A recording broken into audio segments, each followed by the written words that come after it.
What's going on out there, my friends in YouTube land? All my boys out there, Halen, doing his thing. Shango putting together one of like the greatest online shows.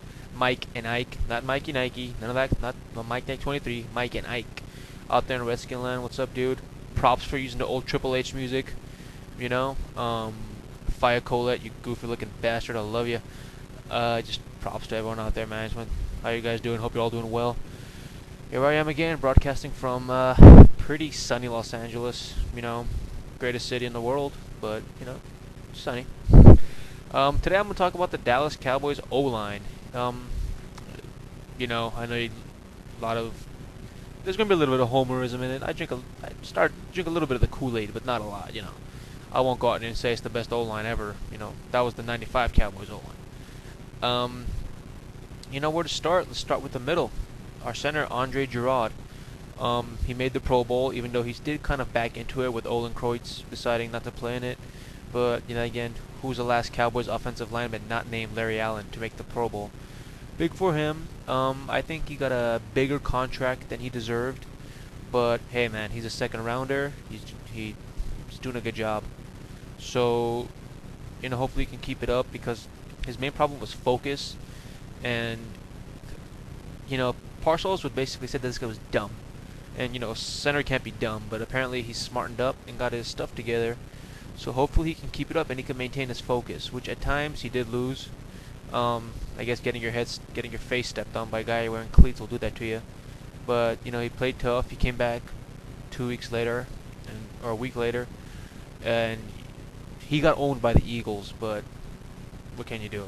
Those Jim Johnson blitzes will mess you up. Then we have our new guard. Oh, Marco Rivera last year. He had his back problems ever since he came to Dallas. He's a good guy. Good. He's probably a good mentor, but his body couldn't hack it anymore. Everyone knows. Anyone who's had a back injury knows that you can't do anything if your back's messed up. Sleeping is difficult if your back is messed up. So, I'm sad to see. It's kind of sad to see him go out on such a sad note, but I'm also glad that he's gone because he was really a weak point in our line.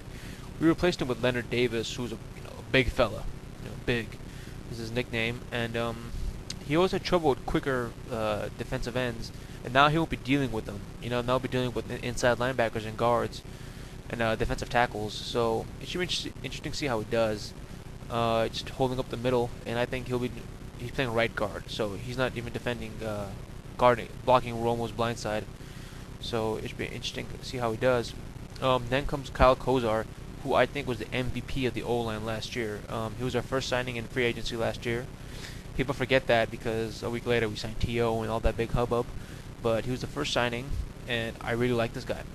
If you guys watch, I think at least like 80% of Barber's touchdowns were behind Kozar. And he's strong and he can pull. So I think he's doing a great job as guard. He's in a system where he utilizes his skills, and I think he's a good replacement for Larry Allen. Obviously, he doesn't have Larry Allen's strength, but he brings quickness and the ability to pull to the table, which is really good. Next up, we got our tackles, starting with Flozell Adams, who is really love-hate in Dallas. I mean, people just love to rip on this guy because he does mess up. He does lose concentration and make some false starts and get beaten sometimes. But then again, he owns. For the Colts game, majority of the game, he owned Dwight Freeney. I mean, Freeney got one sack, and after that, Flozell owned him. But then again, when you go against teams with some good blitzers like the Eagles, the guy just gets confused, and he just, our quarterbacks get beat. So, I hope he has a good season, because this is probably his last season in Dallas, because he's going to make bank. I think with his Pro Bowl status, he'll make the highest contract ever given to a tackle. Because you guys know how free agency is, he's gonna get paid a lot by some team needing a tackle. Maybe the Lions or the Browns or the Raiders. They all got money and they'll throw a lot at him to get him. And our other tackle is Mark Colombo, he was a first round pick, high expectations coming out of Boston College. His knee was destroyed playing for the Bears, and then they rushed him back and he banged it up again. And then they just pretty much cut him and, lost. But then Cowboys signed him and, rehab, strength training, got some special teams plays.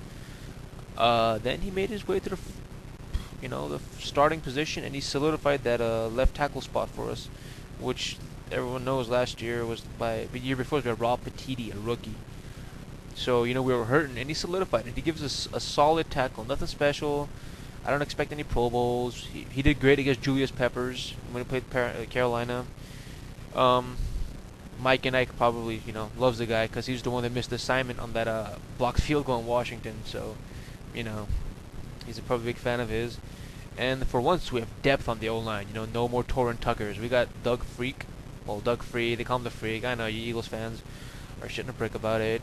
But, the dude's athletic, so he might replace Flozell next year. Or the year after. James Martin, who's being groomed to sort of replace Colombo down the line, because we can't be giving these offensive linemen big fat free agent contracts. It's gonna hurt. It's gonna hurt other parts of the team. We got Pat McQuiston, who everyone's high on, and Corey Proctor, and just a lot of the guys. I think we have a good O-line this year.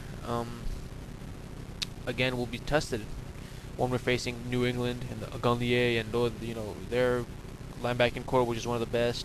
Philly with their defense, with their blitzes, and Jim Johnson, and our O-line is going to be tested. And I think it should be relatively good this year. For Romo and all of the rest.